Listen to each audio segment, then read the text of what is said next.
The Hyundai Kona was first launched in June 2017. Now this is the facelift. Welcome to Planet Auto.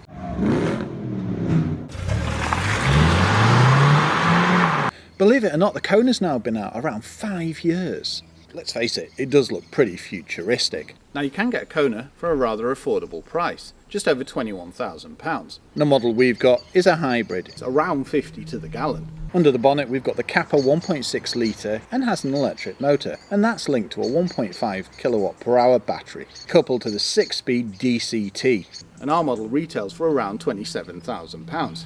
But interestingly, the range does top out at about 35. But that's for a Kona N, and that has a 2 litre, 280 PS engine. Can't wait to drive that. Now when it comes to trims, we've got the ultimate. Bottom line is SE Connect is base level. Then you get the premium. You get a Krell sound system and things like wireless charging pad, and gives you 18s. Now ultimate. Heads-up display and electrically adjustable, ventilated and heated front seats. And I think you'll agree that the new Kona looks far more sporty and far more individual. Now the exterior has changed quite a bit. You'll notice the shaping of the grille is completely different. For a start, we now have this insert here, and the bottom of the valance has changed too. The one thing that does remain the same is the daytime running lights flowing here, but even the shape of the bonnet's changed. Now we've got automatic full LED lights with high beam assist, lots of safety as I mentioned, and rain sensing wipers. And I do have to say this one looks more understated, more subtle.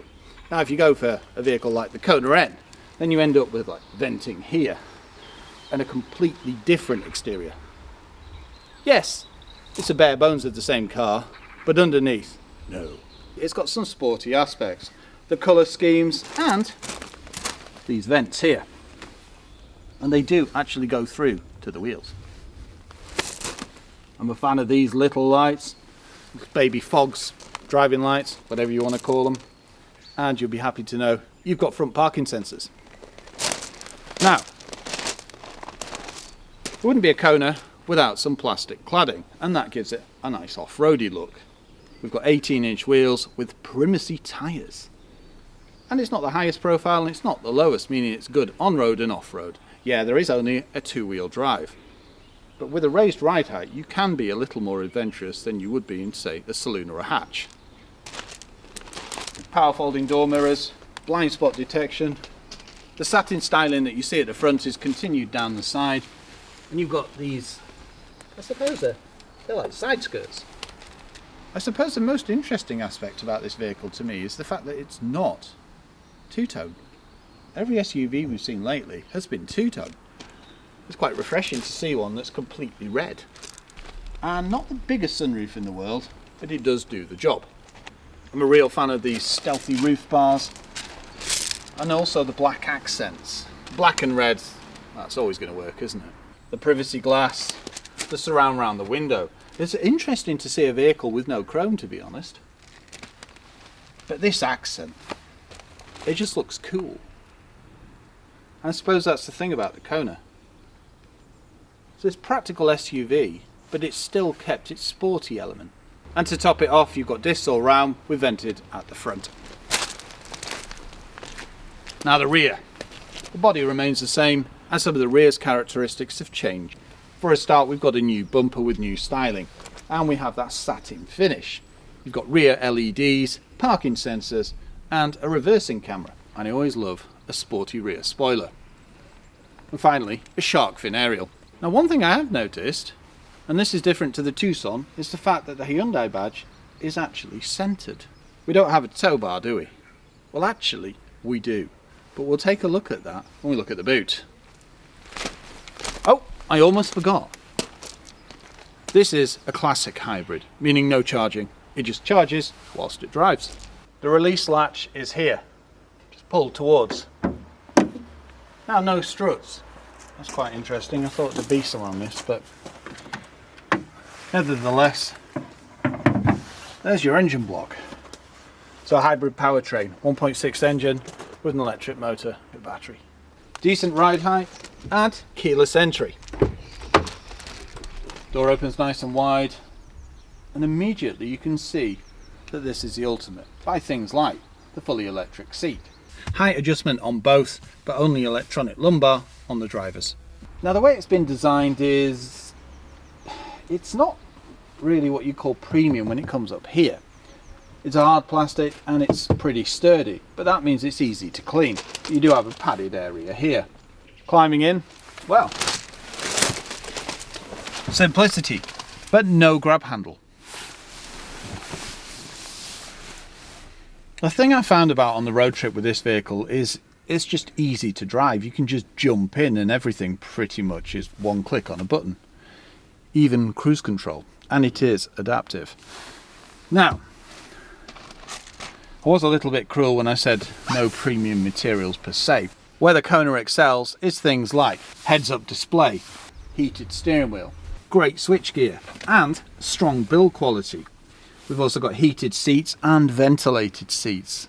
One of those things that we just love. Perfect for a summer's day, especially if you forget to take your jacket off. Now what I'm going to say next isn't a bad reflection on the Kona, it's just, in a word, we've been completely spoilt by the Tucson. Its design language is far more minimalist and futuristic. For example, I mean, this has changed from the previous gen, but it still looks a little bit dated. Whereas in the Tucson, it's all integrated. But what I did notice about driving it is that none of that made any difference, because it gave me an engaging drive, gave me all the tech and safety I needed, and was rather fun on a back lane. I've even got a Krell system. No, not Krull, Krell. One saving grace with the infotainment system is it's a decent size.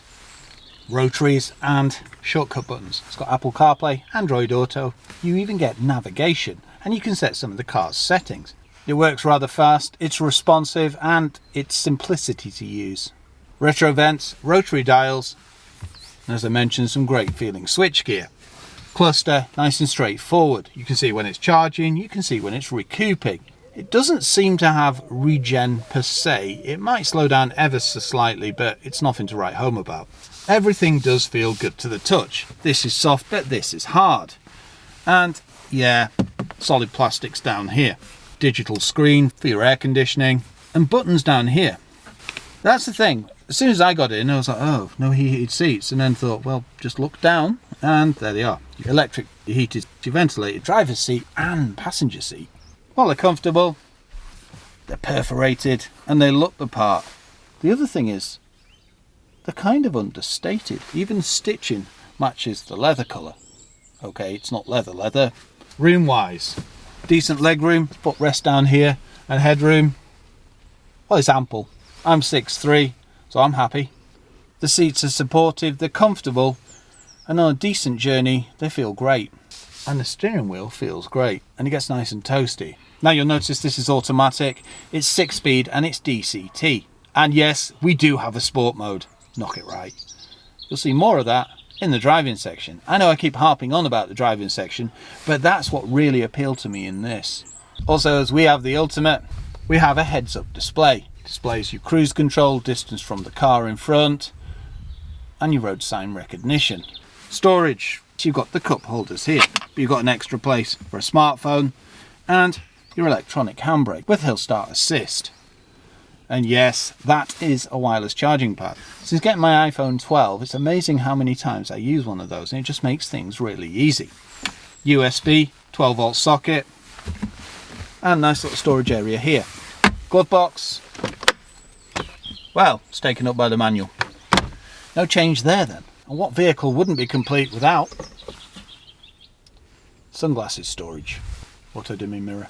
And finally, you've got a tilt and slide sunroof. Raised ride height makes it simple to climb into the back. And also I mentioned, we have an addition on this. Now because we've got the Ultimate, this door won't unlock until it's safe to do so. Meaning, your rear passengers won't just step out in front of a vehicle. I've also noticed when getting out of the front, you get beeps and flashes as well. Clever car. The door opens nice and wide. It could open a touch wider, but the door opening's pretty big. Now, climbing in, because I'm at a lavish 6'3" in the front, I don't have the most legroom. But if I pulled it forward, that'd be perfectly fine. Interestingly, even sat up, bolt upright like this, my hair isn't brushing on the roof. Whereas I thought, because of the sloping roof line and my position, that I would be looking at a bit of roof or a bit of door frame.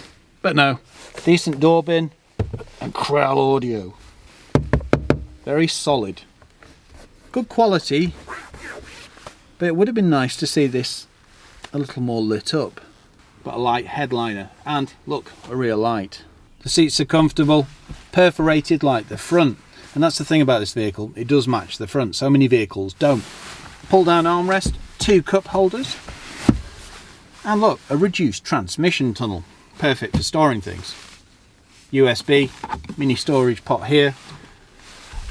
And yeah, I can get my feet under the seat, so it's quite a comfortable position. 4 people on a long journey, that'd be very nice, especially with the heated seats. 5, well, shorter journeys. We have 3 grab handles, and having a grab handle above each door just aids mobility. We've got ISOFIX points and airbags around the vehicle. And one thing is, you don't have mood lighting in here, but it's nice and easy to see the USB. To open the boot, you press a button on the key fob.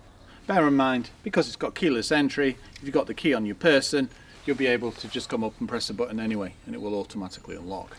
Also, if you press unlock on this, it will turn the lights on so you can find the car in the car park. Once open, that's a decent size. Height wise, yeah, it could do with being a little deeper, but because of this false floor, that mitigates any boot lip. Perfect. Under here, extra storage. You've got your inflation kit as well. And as I mentioned, you don't see this very often, do you? So you can actually mount a tow bar. You'll easily get your week's shop in there. And look, we've got tethering points here and shopping bag hooks. 60/40 folding seats, and overall it's a decent size. Now that's interesting. It tells me that the keyless entry worked to open the boot, but it didn't open any of the doors. To open the doors on top of that, just press once on the unlock. To drop the seats, pull this flap forward. Quite a bit of weight to these. No gap, but it certainly increases the space. And yeah, you get a fair few things in here. Luggage, mountain bikes, you name it.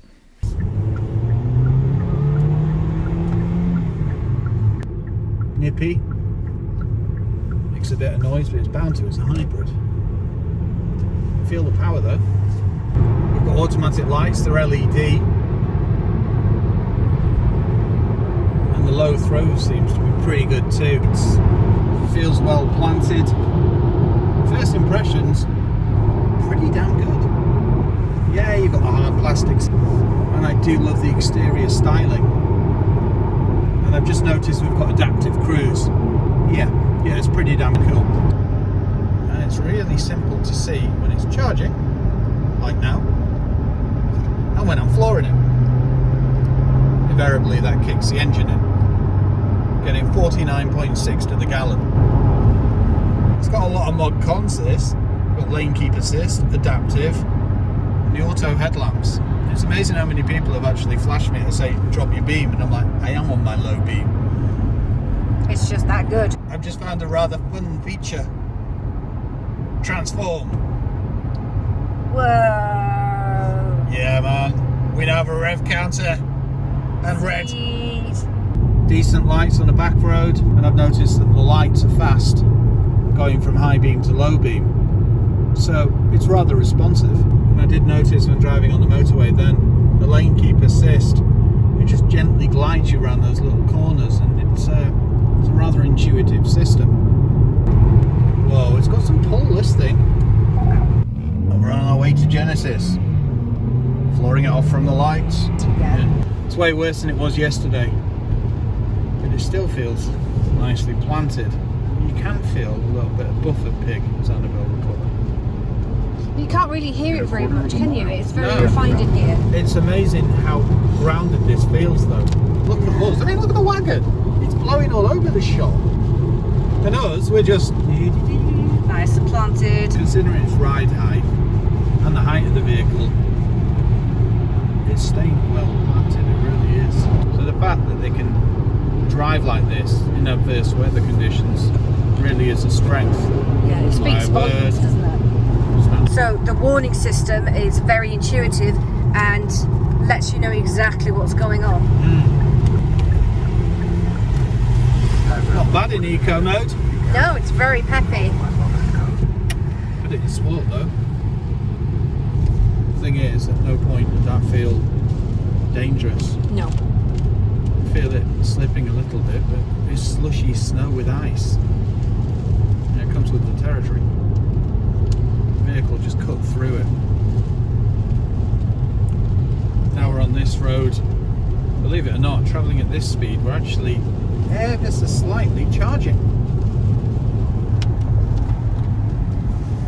And weirdly, we're going up a hill. Let that out. Mind you, we are in electric mode. And I'm trying to think if we had. Did we have about 374 when we set off? Something like that. I'd have to check it, but yeah, it was well up there. In which case, it's only used about 100 miles, and I'm sure we've done way more than that. And actually, we're still getting 49 to the gallon, which is quite surprising the way I've been driving. I mean, yes, I've had to slow down for these treacherous conditions, but the rest of the time I've kept knocking it into sport whenever I've got a chance. Yes, you have been having fun with it. Yeah. No, that's it. It's just easy to drive. You help with things like blind spot detection. So if you're passing something like a 40-footer, you're about to pull in, unless it's clear, it'll battle with you with the steering wheel. Look at this for power delivery, quite happily just zooming up the M6. Yeah. One of the greatest things about this is how agile it is on a motorway. I'm just zipping between lanes in heavy winds, and at least the rain stopped, but it's just staying well composed the whole way. But no, it doesn't seem to change the steering. The steering weightens up nicely on a back road anyway at speed. The bottom line is, this is quite an economical car. That's if you can drive it economically. And, well, I can't. When you knock it into sport, it just unleashes the darker side of the Kona, which I like.